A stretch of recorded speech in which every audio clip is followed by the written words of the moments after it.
Woman marries man who sustained a concussion and forgot they broke up 7 months earlier. Wait, woman what, man? Her and her boyfriend break up. He gets in an accident, has a concussion, doesn't remember that they broke up. And then What's what that happened? movie? What does he come home from work one day and was like, honey, I'm home. And she's like, wait, but we broke up. It's probably the reverse of that new TV show where the lady's a doctor and she gets in an accident and then her ex-husband comes in. She gets up to give him a kiss and he's like, we divorced 8 years ago. What show is that? Should I watch it? Probably not. I read a book like this They weren't called together. What Alice Forgot. Forgot. Well, what? Yeah, It's a what was the fucking movie? Sandy where Bullock movie. Yeah, but that was While you were sleeping, Yeah, guys, while it's a you were sleeping. classic. It's But got that Bill was a Pullman. little Get bit, it together. a little bit different because that dude's brother and her fell in love while the guy was in a coma. Her right? and Bill Pullman fell in love after her. she saved that great actor with the big eyebrows. Jenna and Mitchell Brotherson got married on September 4th, 2020 in Draper, Utah. 7 months before they wed, Jenna broke up with Mitchell, who sustained a concussion the next day and didn't remember their conversation. When Jenna asked to get back together with Mitchell the month after his ski accident, she realized he had no clue they weren't together. I love that. See? Sometimes you just need a concussion. No, sometimes you need a concussion. How do you get the concussion? Skiing. And how much insurance money did he get? When Jenna and Mitchell Brotherson married in That's why September Jenna 2020, wanted to no get one back would have together. known that they had even split 7 months before, including the groom. The day after Jenna broke up with Mitchell because she was too overwhelmed with life, he got into a ski accident that left him severely concussed. Mitchell, who was 22 at the time, was attempting to do a flip at Utah's Beaver Mountain when he landed wrong, hitting his head. He blacked out and woke up while paramedics were taking him down the hill, completely unaware of what was happening. He was going off of a jump and it was super icy. His feet went in front of him, so he went off the jump and landed on his head. Jenna tells people it was pretty severe concussion. He ended up failing most of his courses that semester, had to take a leave of absence after that to help his brain heal. And Anyway, his heart. yeah, I like that. It's a feel-good story. yeah. Until that dude reads this and is like, wait, Jenna, you fucking bitch. What the hell? At the Jenna wouldn't hospital, do he that to called who someone. he thought was still his girlfriend to pick him up because he couldn't drive. I'm like, why is he messaging me this? I just broke up with him. Get the net. Mitch kept messaging me and trying to hang out.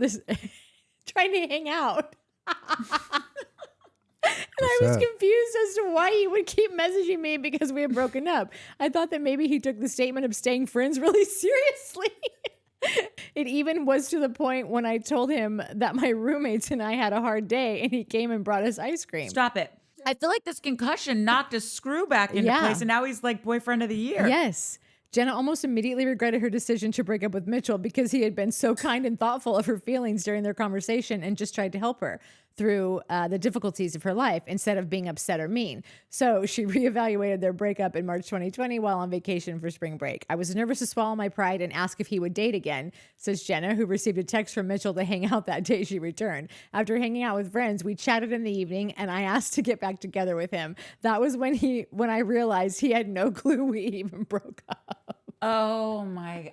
This is the best story you've ever come with. I told him about how we were in my car and what I said to him and what he said back. He told me he didn't remember any of that except for told him. except for chatting in the car. But he didn't remember what we chatted about. He thought it was super funny and I was relieved. It made it easy to get back together because to him, we were never not together. apart. This is like a great rom-com. I know. It's 51st Like, Dates. I love that movie. Adam Did you Sandler. know that the original ending of that movie was supposed to be back in the restaurant and she was supposed to say, you should just leave. And they weren't going to stay together. No, something like you should just leave and find a new life. This is no life for you here. And he says, okay. And he gets up and walks out. And then he turns around and he walks back in. And he says, hi, I'm Gerry, or whatever his name is. And that was supposed to be the ending. Instead of on the yacht or on the sailboat, they were just supposed to like have that moment every day where she's like, you should leave. And he's like, okay. And he leaves and then that's turns around and cute. it's like they just meet again I every love day. that movie. That ending so would have been much. perfectly fine. And then, The other but one like was what way they, better though, way better for who? for me. Exactly. People like you. It's people like you out What there is that made it that? where they couldn't have the ending that they were going to have. Because it sucked. No. It wasn't Because you good just enough? aren't, you're never satisfied. You It's always a like want more rom-com. stuff. That ending that they had was way more romantic than Yeah, it was way more romantic. This one was funnier. Calm the rom? and rom. what comes first. What comes last? Rom. What do you end with?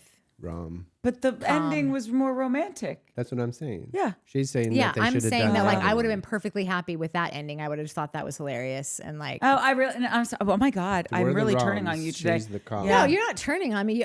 You've always been more Rom than anyone. calm. Yeah, like This is I mean, true. no, you're very funny, but I just thank mean you. like, well, I should have known the argument I Yes. was getting into with you was going to be a real 2 against 1 from non-starter. this. Yeah. Yeah. The argument you got into no, was you're with just me, like by a the way. story Not person, Courtney. and I'm just like, no, I like it dry and keep it simple. Stupid. Jarrett JT Thomas exits Southern Charm in the middle of season. Oh my God. I of saw filming this. So he has a season new 10. girlfriend. Hold on. Did you read his statement? Yeah. It's Narnar. Yeah. What's his name? Beat his ass. Wait, what? Wait, who beat him up? So okay, his because you haven't heard. His so I'll just sister? say no. Oh. I Sorry. wouldn't be surprised. Well, that's where it sounded like you were going. I jumped the gun. I gotta Sorry. say, for number one, Slap happy. first and foremost, I never liked this guy. Just FYI for everyone, I thought he was always just very fucking condescending and thought he was the Captain Save-A-Ho, and It I don't wasn't need it. real. I can't remember who. A couple of people had left, and the show just got kind of boring. And they were like, "Let's throw him in there for a year. Just go in and cause the dumbest shit of all time."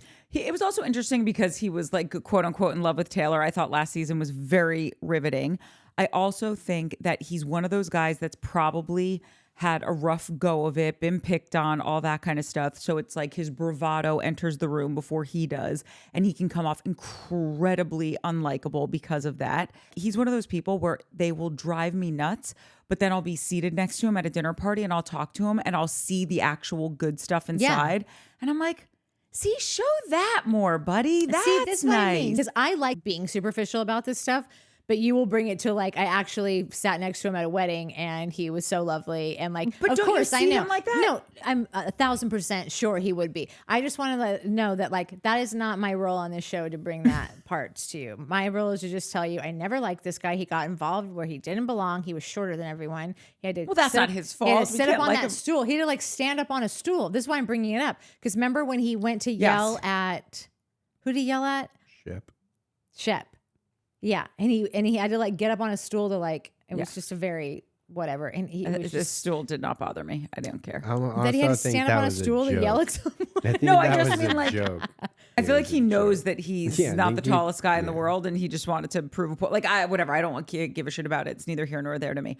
Wait, who beat him up? I'm going to read you his statement. Okay. Yesterday, I informed Bravo that I will not be participating in the 2 to 3 remaining green room interviews remaining before season airs 12/5, and then I don't know why he would include this except for it to be like, but I mean, I'm on the show though.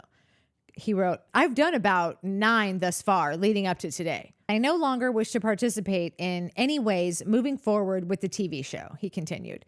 Thomas said he would leave it at that for now as he makes moves to recover both physically and mentally from what has been an extremely challenging and exhausting year. Thomas joined the series in season 9, notably feuded with cast member Austin Kroll, leading to a physical altercation in That's the who finale. he was fighting with, not Shep. Oh, okay. Wait a second. He does say in his statement, that's a current statement. It's just that when he mentions the thing about having a physical altercation, I thought that That was this was season, why the he current was season. physically having to heal.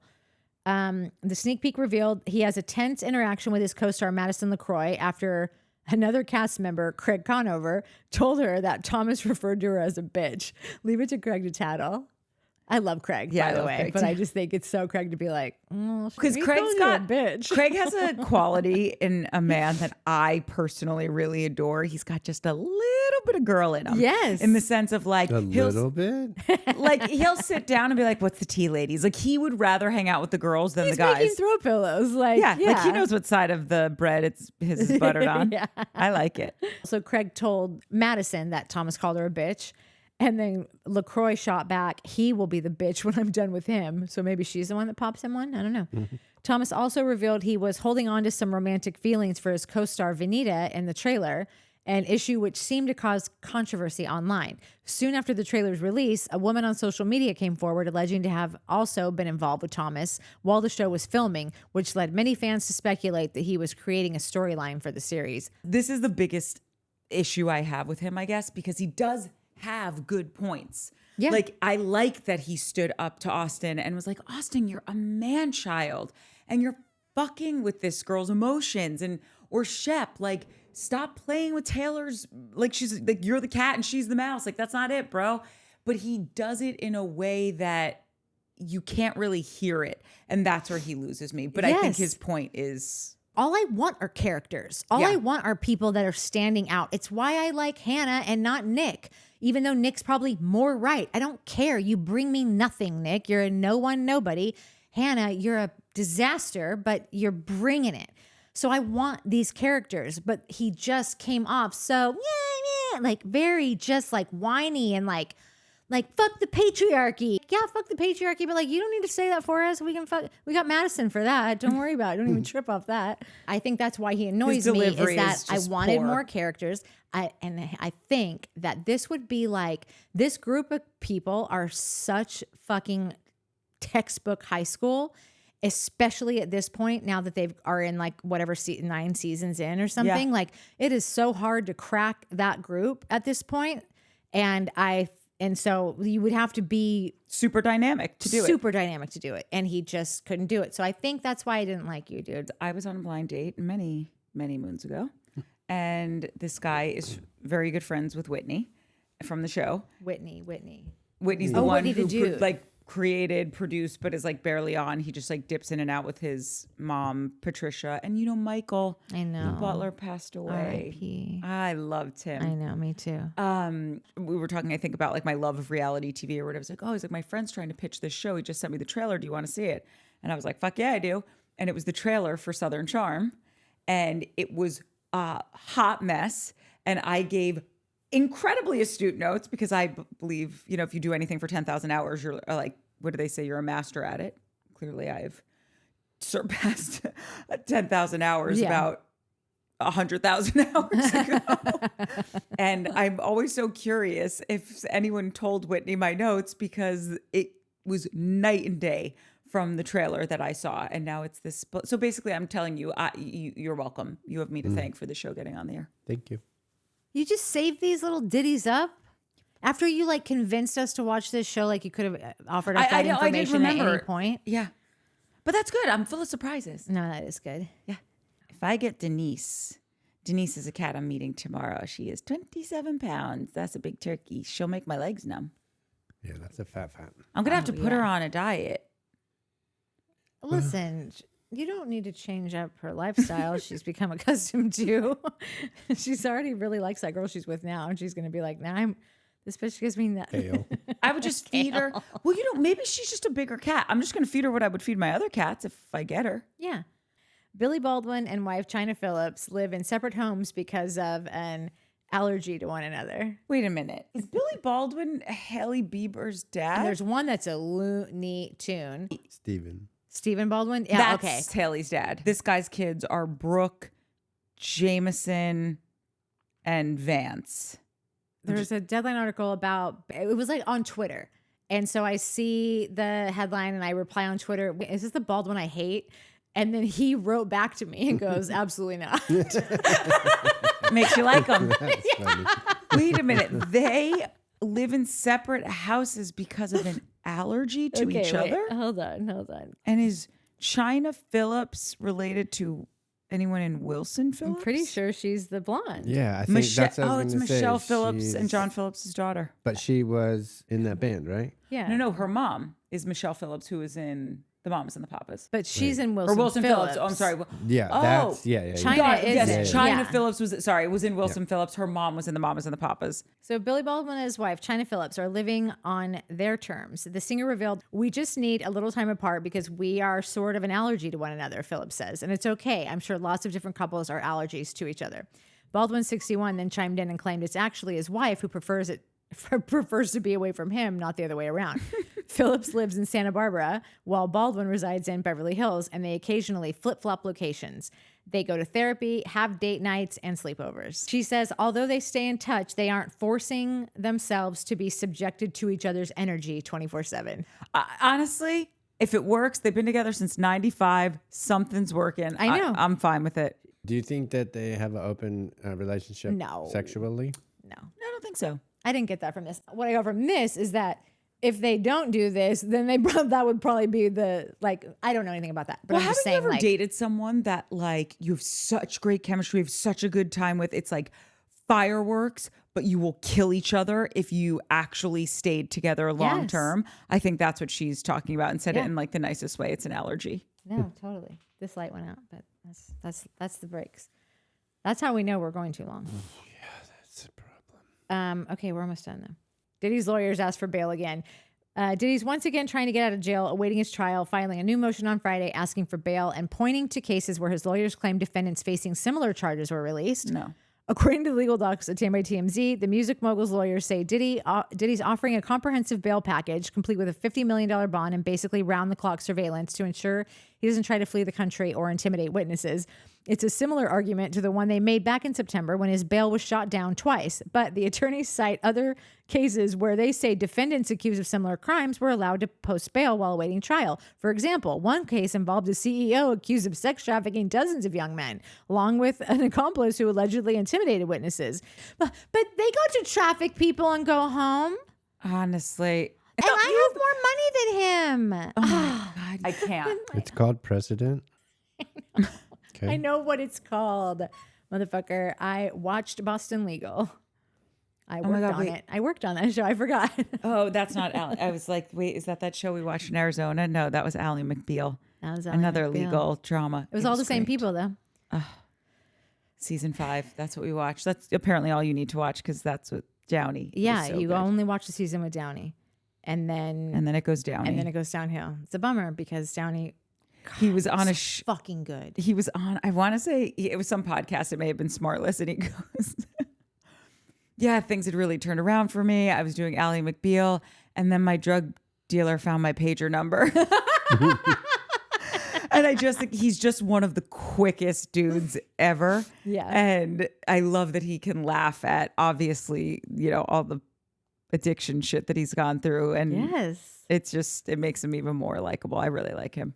It was just so shitty because the whole show is about Allie being such an eccentric, but like so lovable, but like cannot find a boyfriend to save her fucking life. And she finally finds someone who so gets her. And they had like such good chemistry. Such good chemistry. And he's such a brilliant actor. And then he fucking is gone. So Allie, her whole story arc gets fucked because we're in season 5 going into 6. She should find a boyfriend by now. Yeah, that was supposed to be the guy. He gets a drug problem, and then we're left with like, he left you too, Allie. What's wrong That's with supposed to be the you, guy she Allie? ended up with. Ally McBeal was so annoying to me, and Boston Legal was 1,000 times better. Okay, well, you didn't watch season 5 of Ally I McBeal. think you didn't watch season 5 Because I will tell you, Boston I Legal thought is brilliant. I love Boston Legal; it's so good. But I thought Ally totally different McBeal shows. was.